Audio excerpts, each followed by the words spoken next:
There have been a lot of studies that have found that people who interact with content, news content from social platforms, much of the time, perhaps most of the time, don't know the sources of the information they're consuming, even in situations where they decide to then share that content. You go back to them later and you say, that story you just shared, what publication did it come from? Who was it who wrote that? Who was it who created that video?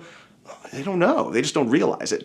And this is not to blame them at all. I mean, I think they share content very often because they trust the person who shared it with them. They trust their friends, and this is human nature, and I think that's natural. I think they sometimes share content and trust content because it confirms something they believed in. That's basic psychology, and that's something we need to account for too. I hope that we can find a way as an industry to get people to respect news brands and understand who can and can't be trusted.